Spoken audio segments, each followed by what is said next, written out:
mais um momento de paz. Que o meio Jesus, nosso irmão maior, esteja com todos nós. Gostaria de pedir a vocês que prestassem atenção ao som da minha voz, porque eu estou gravando com um microfone de lapela. Pode ficar um pouco alta, vocês baixem o celular de vocês, ok? E vamos fazer o nosso momento com nossa Mãezinha do Céu, lendo uma mensagem do livro Pão Nosso, do Espírito de Emmanuel, Chico Xavier. A lição 21, o item 21. É mar alto. E quando acabou de falar, disse a Simão: faze-te ao mar alto e lançai as vossas redes para pescar. Está em Lucas capítulo 5, versículo 4. Este versículo nos leva a meditar nos companheiros de luta que se sentem abandonados na experiência humana. Inquietante sensação de soledade lhes dá corta o coração. Lhes corta o coração. Choram de saudade, de dor, renovando as amarguras próprias. Acreditam que o destino lhes reservou a taça da infinita amargura. Rememoram compungidos os dias da infância, da juventude, das esperanças crestadas, dos conflitos do mundo. No íntimo, experimentam a cada instante o vago tropel das reminiscências que lhes dilatam as impressões de vazio. Entretanto, essas horas amargas pertencem a todas as criaturas mortais. Se alguém as não viveu em determinadas regiões do caminho, espere a sua oportunidade, porquanto, de modo geral, quase sempre, todo espírito se retira da carne quando os frios sinais de inverno se multiplicam em torno.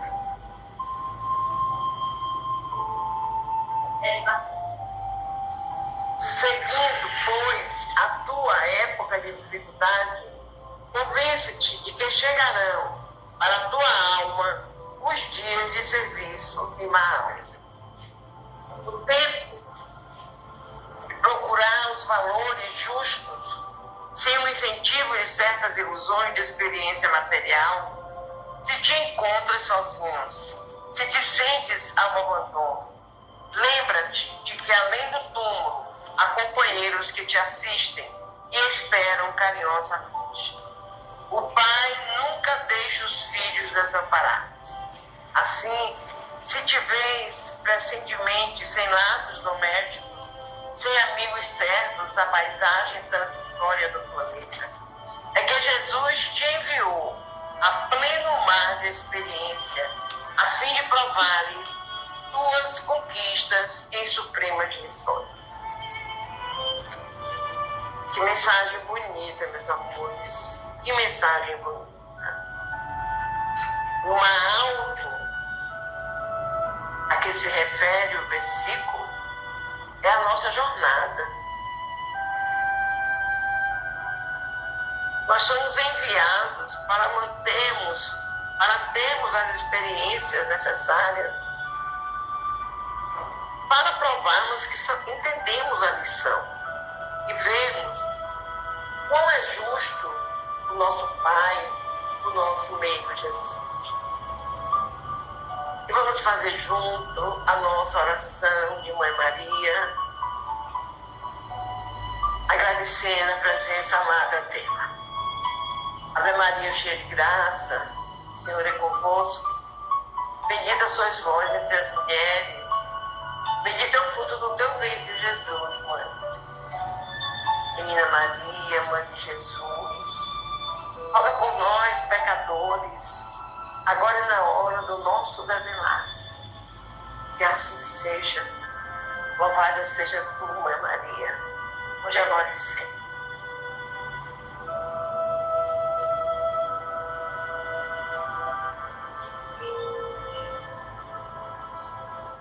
E assim, meus queridos, vamos nos preparando para o nosso momento de paz,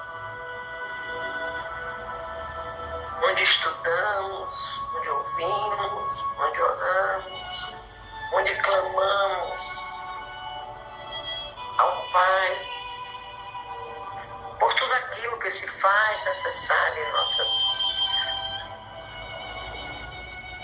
Respiremos tranquilamente. Deixa o ar entrar nos teus pulmões. Expira, meus queridos.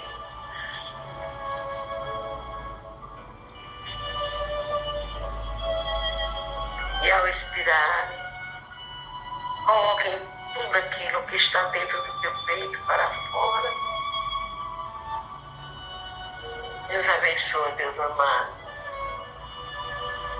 Deus abençoe.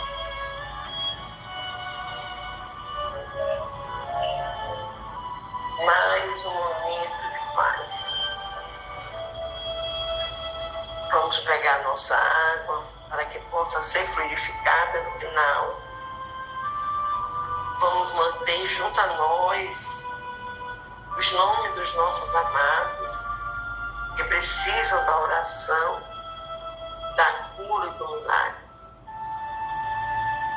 E vamos continuar a leitura do livro dos Médiuns.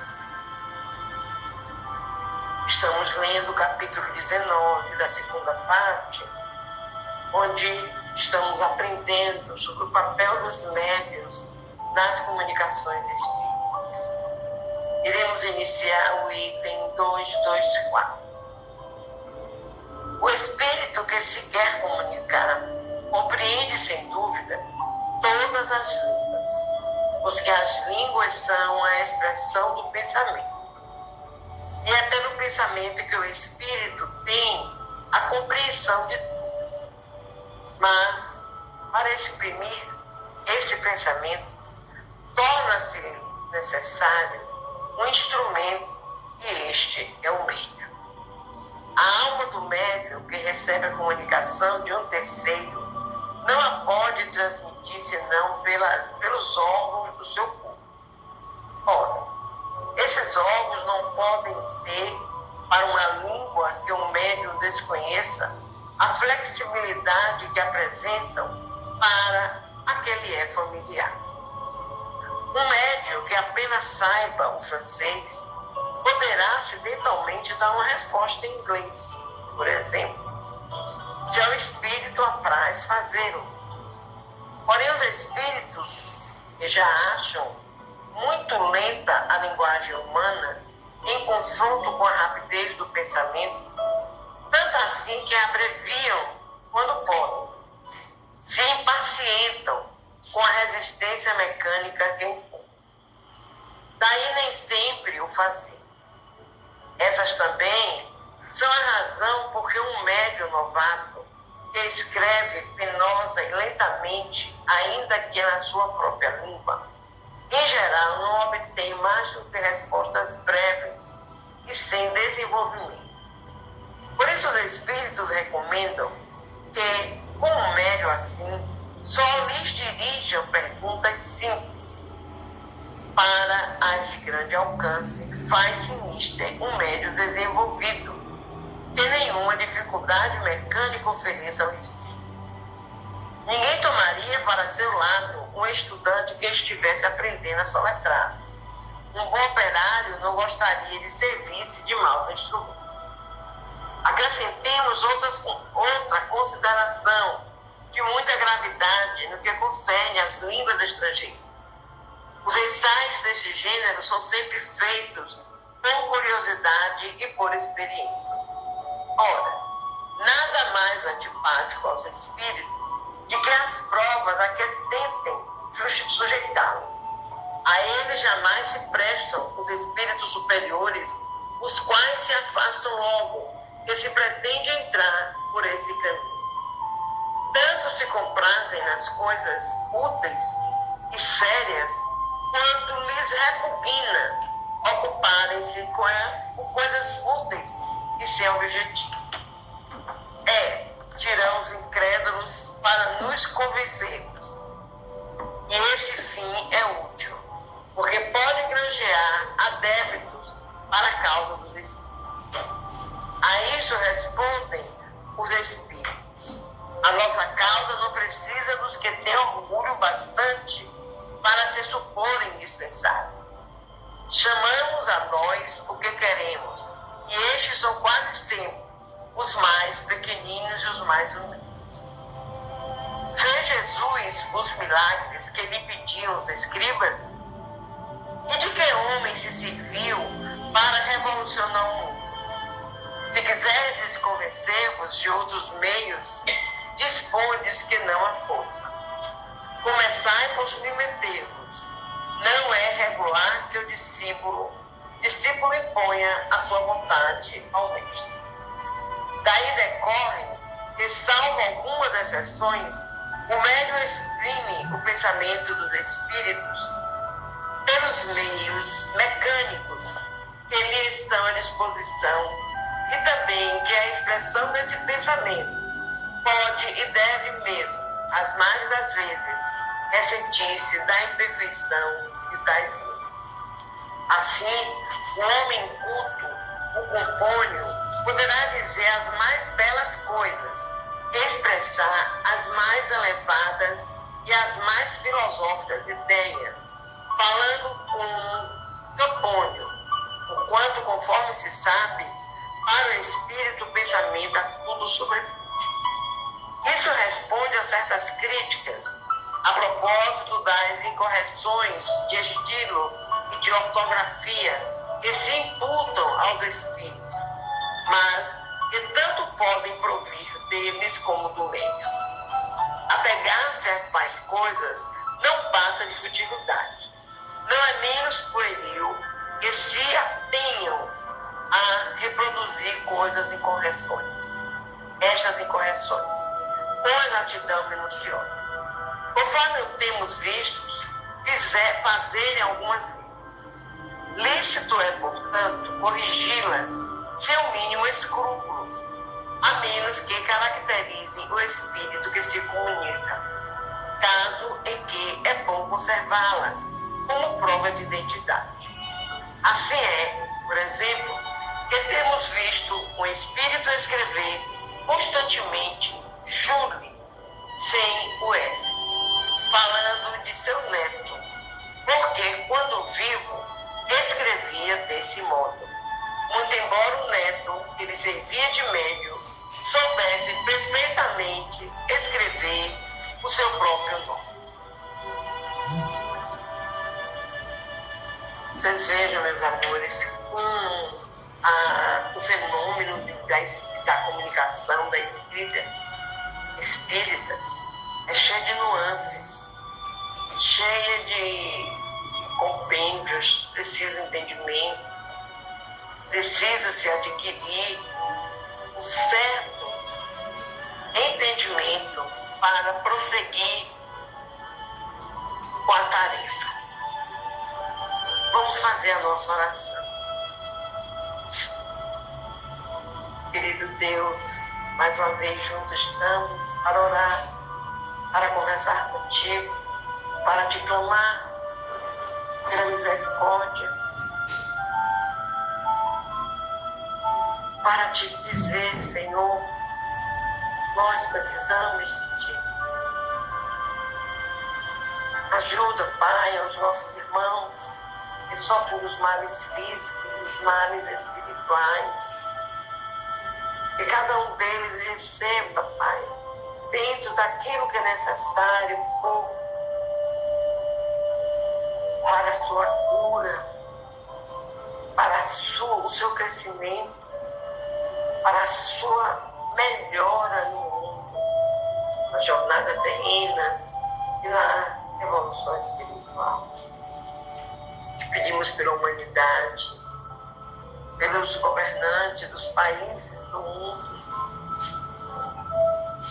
te pedimos pelos lares, que nossa Mãezinha Maria possa estar em cada lar, visitando cada lar, permanecendo o tempo necessário para ajustar uma discórdia, um problema que existiu.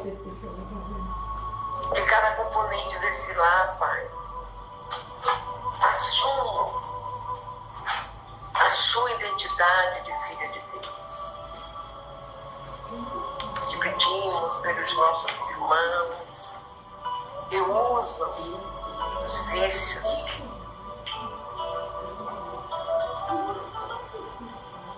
se eles pudessem entender, Pai, que só existe o traficante, que existe o usuário. E seu usuário, Pai, é a pior droga que eles podem fazer com eles mesmos. Tente misericórdia, Senhor. Que essa turma jovem, hoje em dia nós vemos crianças já com os 12 anos, empunhando uma arma, dizendo eu mando aqui quem manda sou eu. Oh Deus. Tão criança. Sabemos que o Espírito é velho, mas nessa jornada tão criança. E não veio para isso, meu Deus. Tem que misericórdia, Senhor. E assim, meus amores, vamos fechar os nossos olhos. Vamos sentir a presença amorosa de Jesus ao nosso lado, a conversar conosco, a nos perguntar do que precisamos para seguir a jornada. E Ele estará ali pronto a nos ajudar, a nos elevar, a nos fazer crescer. Porque nós precisamos disso, desse crescimento, dessa evolução. Pedindo a espiritualidade amiga que venha fluidificar as nossas águas, trazendo dos laboratórios espirituais o remédio para a nossa cura física e espiritual. Pai nosso que estás nos céus, santificado seja o teu nome de amor, Senhor. Venha a nós o teu reino. Seja feita a tua vontade, sempre, assim na terra como nos céus. O pão nosso de cada dia nos dai hoje sempre. Perdoa, Pai querido, perdoa as nossas ofensas, assim como devemos perdoar os nossos ofensores.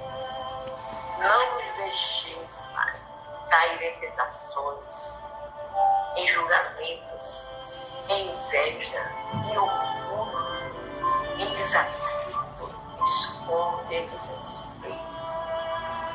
Pois cremos no teu amor e sabemos que teus são o poder, o reino, a honra e a glória, hoje e para todos sempre. Nos abençoa, Senhor. Nos abençoa.